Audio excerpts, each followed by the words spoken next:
Douglas Harding was a British philosopher and spiritual teacher. He's best known for his book on having no head and for the Headless Way experiments, awareness exercises that guide attention to our true self, to who we really are. I'm Richard Lang, and I first met Douglas in 1970 and we became friends. This film is about his life and work, about the amazing discovery he made about who we all really are. Douglas Edison Harding was born on February the 12th, 1909, in Lowestoft in Suffolk in England. Lowestoft is on the coast. It overlooks the North Sea. When Douglas was born, it was a busy fishing port. Lowestoft is the most easterly town in England. Douglas's parents were Annie and Edgar Harding. His parents were members of the exclusive Plymouth Brethren, a strict fundamentalist Christian sect who believed they were the chosen people, that they alone had the only true path to God. So Douglas grew up in a very religious atmosphere. His father put God right at the centre of his life. During the First World War, when Douglas was 7, German battleships shelled Lowestoft. Douglas's father refused to take shelter in the cinema next door, but instead decided to put his trust in God, and he got the whole family down on their knees praying. So there was Douglas as a young boy, looking at the battleships on the horizon, and hearing the shells shrieking over the town, trusting in God. Fortunately, their house didn't get hit, but some of the houses in the town were damaged. Though later in life Douglas rejected his father's narrow beliefs, his father's faith in God made a deep impression on him. Douglas did well at school, especially in art, a skill he put to good use throughout his life. This is a photograph of Douglas in secondary school in Lowestoft in 1925, when he was 16. Douglas left school at 16 and began an apprenticeship in a small architect's office in Great Yarmouth, which is about 10 miles up the coast from Lowestoft. In 1928, Douglas took the intermediate exams of the Royal Institute of British Architecture. However, Douglas didn't just pass these exams, he came top in the British Empire. It was an amazing achievement, considering he'd received very little guidance from the architect he worked for in Great Yarmouth. As a result, Douglas was awarded a scholarship to University College in London, and later that year he went up there to study architecture. It was 1928. Douglas was the eldest of 3 children. He was his father's favourite. His sister was Frida, and his brother was Geoffrey. When Douglas was 21, he left the Plymouth Brethren. This distressed his father deeply. His father travelled up to London to plead with Douglas to return to the fold. Breaking down in tears, he said to Douglas, "I'd rather that you were hanged for murder than leave the Brethren." His reasoning was that if you were convicted of murder, at least you could repent, and then you'd be spared the worst flames of hell. But if you left the Brethren, you'd be cast into hell forever. You'd burn forever. But Douglas had made up his mind he wasn't going to go back. So his father cut him off, both personally and financially, and they didn't meet again for some years after that. Typically, Douglas didn't just slip quietly out the back door. He wrote a 10-page essay explaining why he was leaving, went along to his local meeting in North London, stood up and read it to the brethren there. He explained that he couldn't accept that they had the only true path to God just because they said they did. He wanted to look around for himself and work out his own worldview. Well, he wasn't popular. He became known as the worst case they'd ever had, a reputation he was proud of. Writing this 10-page essay was an act of bravado, but it also showed that Douglas was prepared to stand up to authority, that he wanted to work out his own worldview for himself. Douglas left university and got a job in London in an architect's office and began working out his own worldview. Relying on the findings of science, he realized that he wasn't simply human.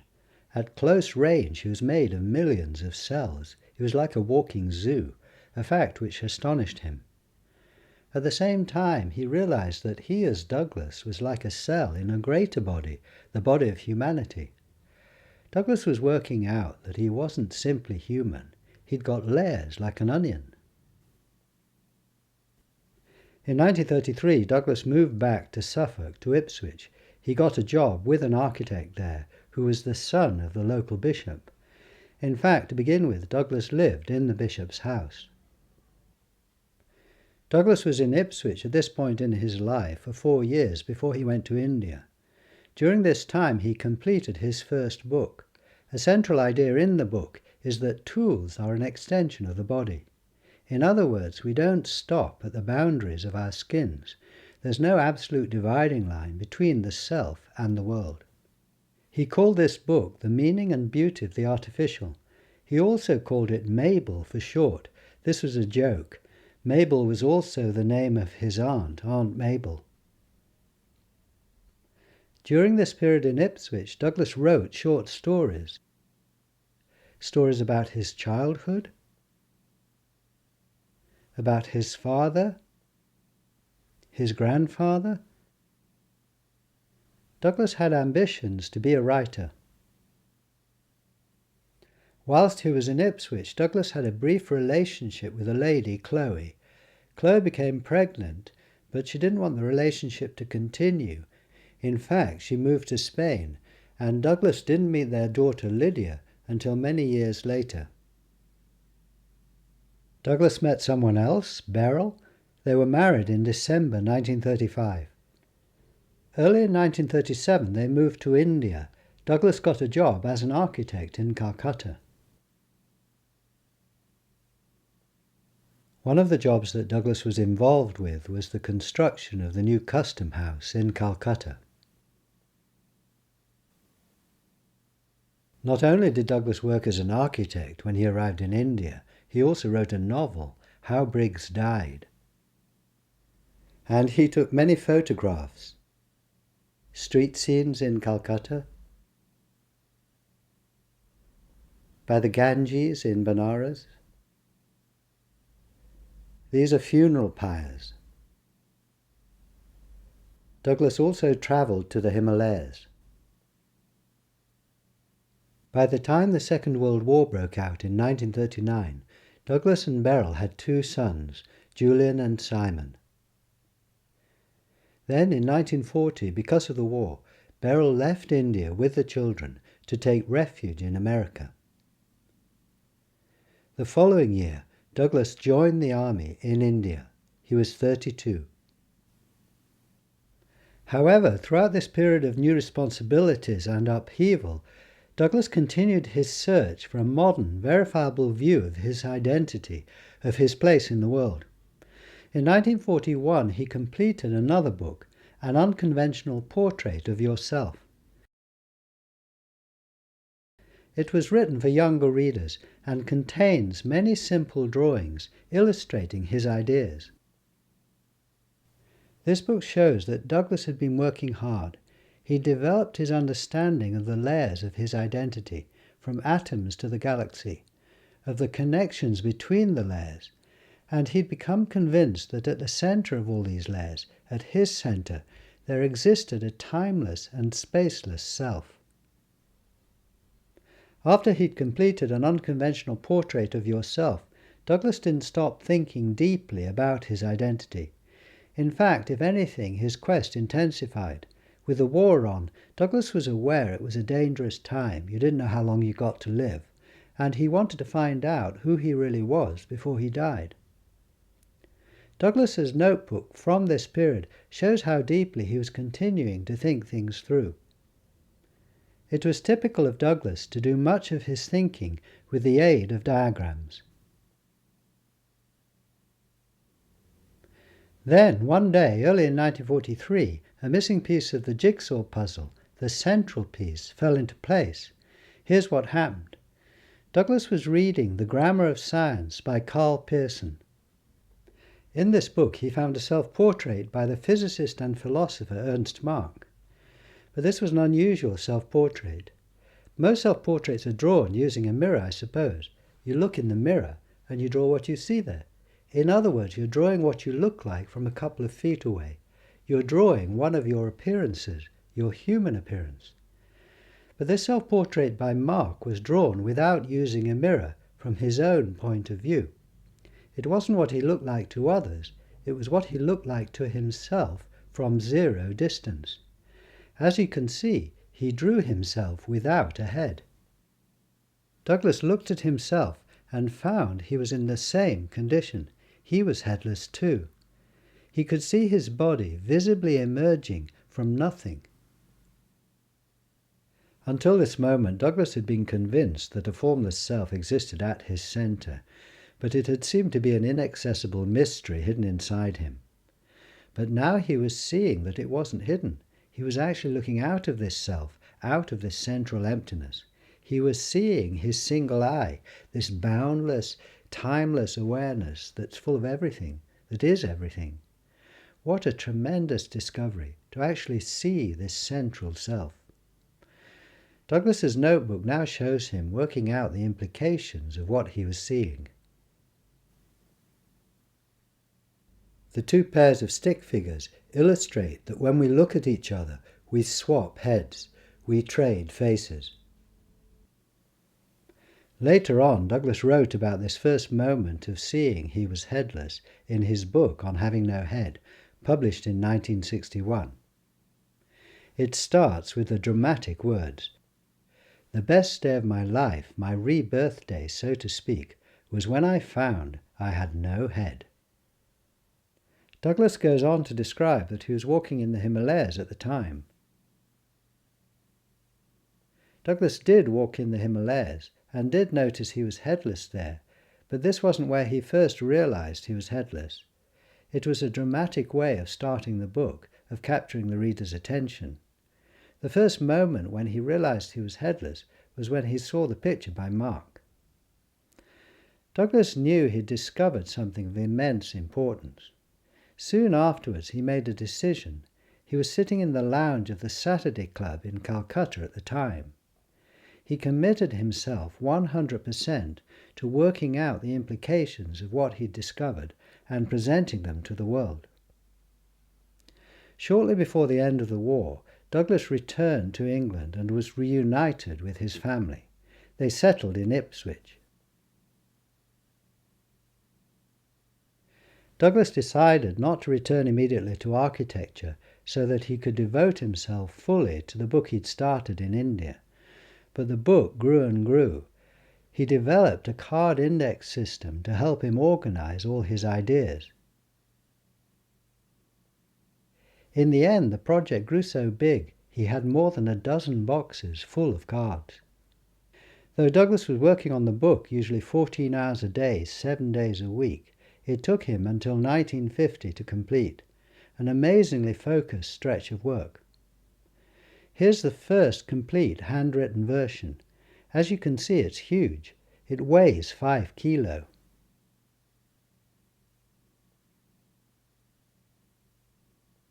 Here's the next version. Douglas typed it using a specially large typewriter. Over 600 pages long, it's beautifully produced and beautifully written. Douglas drew many images to illustrate his ideas. This book is a thorough working out of our place in the universe, a marriage of modern science and traditional wisdom. A profound reflection on what it is to be human, it takes us on an incredible journey. Through the hierarchy of our physical and mental layers, looks far into our past and our future, considers the nature of good and evil, and is filled with a deep sense of wonder. The Hierarchy of Heaven and Earth, a new diagram of man in the universe, is an amazing book. But Douglas didn't stop there. Recognizing it was too big to be published, he then wrote a shorter version. He sent the typescript to a number of people, including C.S. Lewis, author of the Narnia books. Lewis was bowled over by the book. he wrote an astonishing letter back to Douglas. Dear Mr. Harding, hang it all, you've made me drunk, roaring drunk, as I haven't been on a book. I mean a book of doctrine, imaginative works are another matter, since I first read Bergson during World War I. Who or what are you? How have you lived 40 years without my hearing of you before? And then, further down the page, my sensation is that you have written a work of the highest genius. Recognition by Lewis was of immense importance to Douglas. It had been a lonely journey until then. Douglas's wife wanted him to finish his book, but she wasn't interested in the contents, nor seemingly was anyone else, until Lewis responded so enthusiastically. Douglas wrote back to Lewis, "You'll never know how much I owe you. One gets so weary of being intellectually alone, of being that eccentric architect chap who's writing a book that's quite mad and nobody will ever read and is further from completion than it was 5 years ago, of being unable ever to communicate. But to communicate after all these years with you, that works back transformingly. That is rewards indeed." The Hierarchy of Heaven and Earth was published in 1952 by Faber and Faber, with an introduction by Lewis. Although Lewis raved about the ideas in the book, he wasn't interested in the experience of headlessness. So, throughout the 1950s, Douglas was on his own with this vision, with seeing. It took until the mid-1960s before Douglas clearly shared the experience of headlessness with another person. In other words, he was on his own with seeing for more than 20 years after first discovering it in India. How did Douglas finally come to share seeing? After the publication of The Hierarchy of Heaven and Earth in 1952, Douglas had returned to architecture. In the spring of 1964, his secretary, Helen, became interested in mystical religion. Knowing that Douglas had studied the subject, she asked him about it, and Douglas showed her who she really was. For some reason, she was open to it. She said yes to it. It was as simple and as mysterious as that. Yet this plain seeing had a dramatic effect on Helen. A deep ease and joy suddenly entered her life, so much so that people around her commented on it.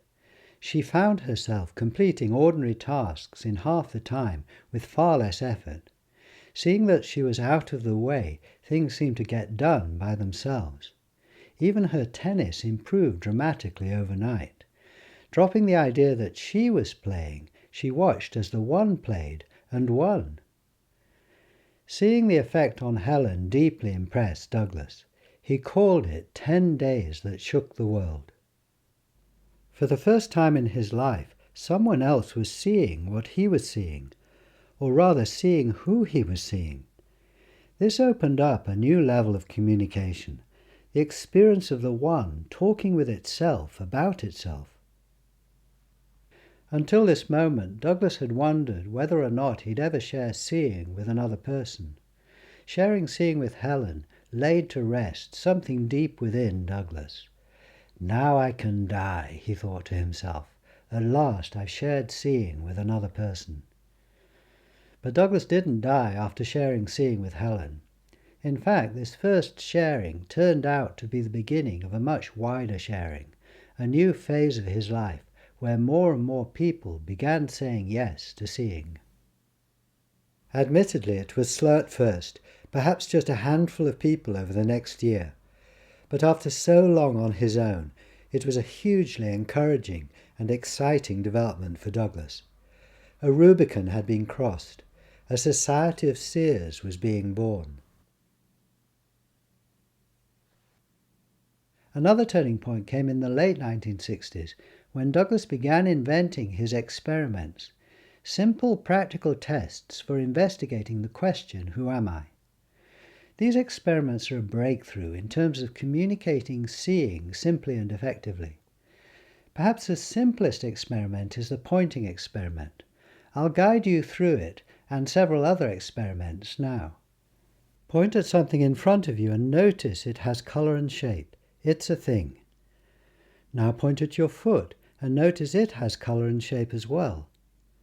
Point at your knee. It's a thing too. Point at your torso. You can see its colour, its shape, its movement. Now point at where others see your face. What do you see? Do you see your face, yet another thing, another appearance? Or do you see nothing? I see no face here, no colour, no shape, no movement. I'm pointing into boundless space, into stillness.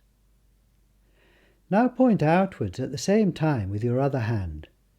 This indicates that this empty space at centre isn't just empty, it's also full, full of everything. Of course, each of us has a different view out from this emptiness. This is a wonderful mystery. Many views out from one consciousness, many lives flowing from one source. Another experiment involves pointing and turning round. Do you move, or does the world move?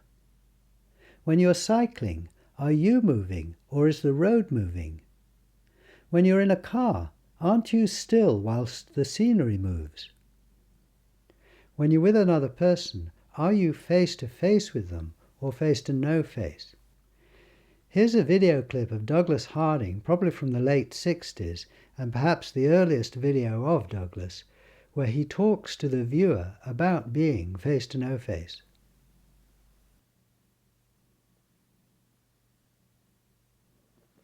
Let me put it like this.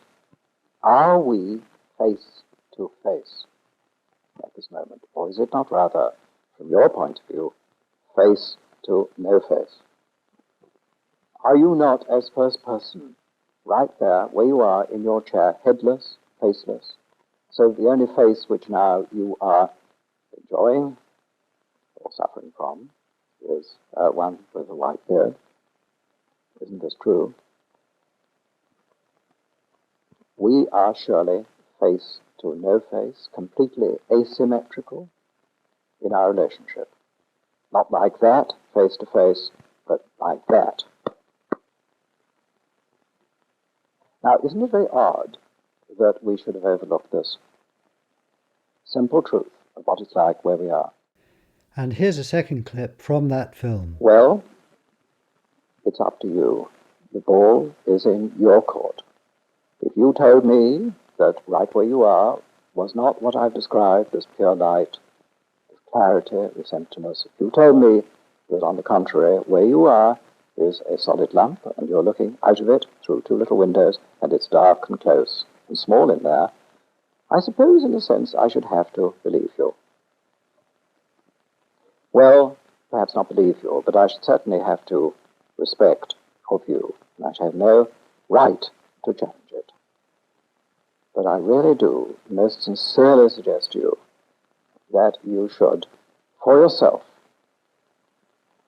forget everything everybody has told you.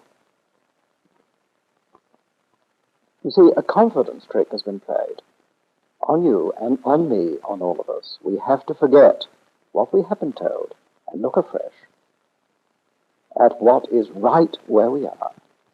And when you do this, I think you will find real peace of mind. From the late 60s, empowered by the effectiveness of the experiments, Douglas shared seeing with increasing numbers of people. Douglas retired in 1966 at the age of 57, and this enabled him to channel his energies even more fully into sharing seeing. It enabled him to say yes to an increasing number of invitations to give workshops both in England and abroad. In 1972, Douglas designed and produced a toolkit of his experiments. He called it the Toolkit for Testing the Incredible Hypothesis. The incredible hypothesis was a quotation from Tennyson, "Closer is he than breathing, and nearer than hands and feet." Douglas was testing mystical religion's view of our identity with modern experiments. In the mid-1970s, Douglas produced a model of the layers surrounding our central reality.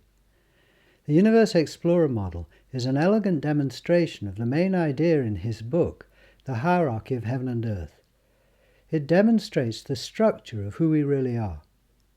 The pictures on the outsides of the layers represent what you look like at different distances, from the galaxy to particles. As an observer moves towards you, your identity changes. The transparent sphere at the center represents your central, formless self, the reality at the heart of all your appearances. The pictures on the insides of the layers represent what you see at different distances as you look out from your center. The pictures on the outsides represent the layers of your body. The pictures on the insides represent the layers of your mind. Douglas always seemed to have some new project on the go. He was always trying to find new ways of sharing, seeing. In 1985, when he was 76, he made another video, this time at his home in Suffolk. Here's a short clip from it. And I think my first reason for going into this whole question of my true identity is a kind of thankfulness at having happened. You see, it's as though one needn't have happened, isn't it? But having happened and being, I suppose, capable of asking such a question, who am I, or what has happened? It seems so chicken-hearted and unadventurous to live and die without ever inquiring who's doing so. I mean, can you really think of any question more interesting, more worth asking than who am I? Can you really think of anything more important? You see, after all, if I'm living from a lie, living from who I'm not in imagination, I'm surely going to snare up my life. Isn't it rather important, not only a fascinating question, but an extremely important practical question, to live not from a lie, but from the truth of who I am? After the publication of The Hierarchy of Heaven and Earth in 1952, Douglas hadn't stopped writing about who we really are. Over the years, he had more books published, as well as many articles. Throughout his writings and in his workshops, Douglas used drawings to help communicate his message. He stressed that these were not symbols, they were maps, guiding you to the treasure at your center.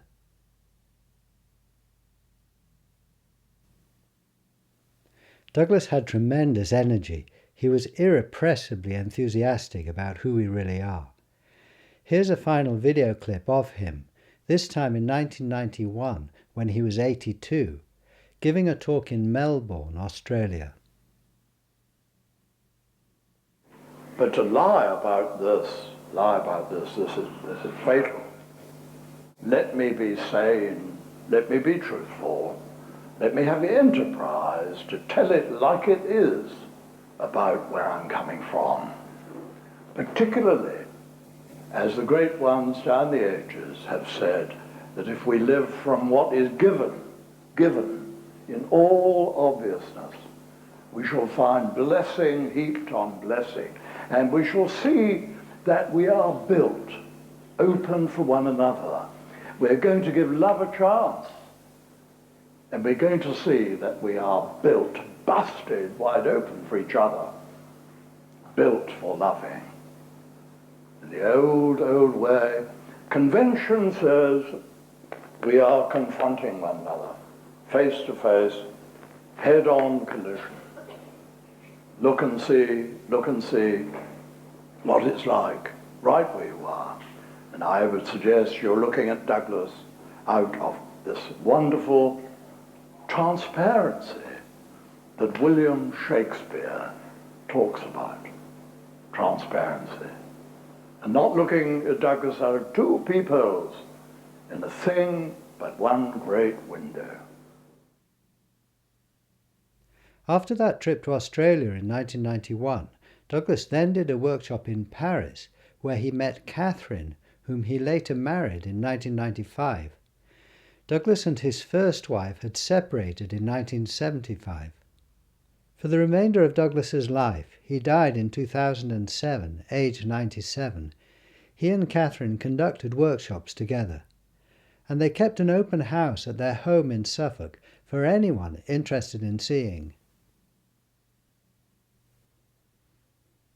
By the end of his life, Douglas had shared seeing with thousands of people. Back in 1943, when he first saw who he really was, he could hardly have imagined how things would turn out. I believe Douglas Harding is one of the great philosophers and spiritual teachers of the 20th century.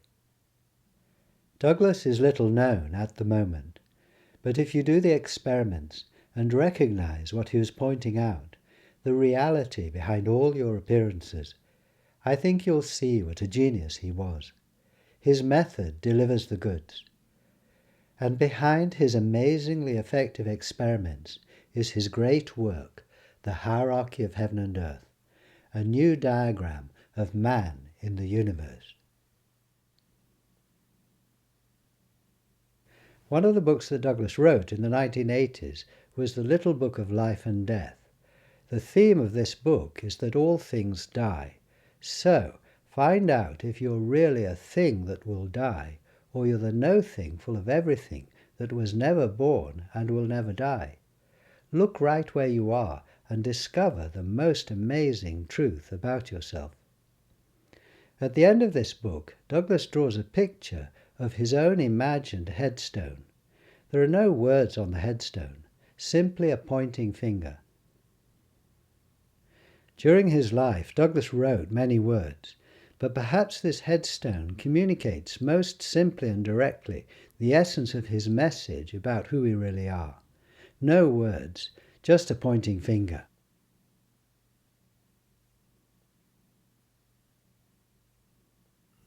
This is so awesome, so extraordinary. We discover at our heart the power and the glory behind the world. And this is the message of Christianity, of all the great religions. At your heart is the kingdom and the power and the glory. Not because you deserve it, it's grace. It's not because you deserve it. Far from deserving it, on the contrary. You know, it's a gift, a free gift. Yes, begging to be noticed.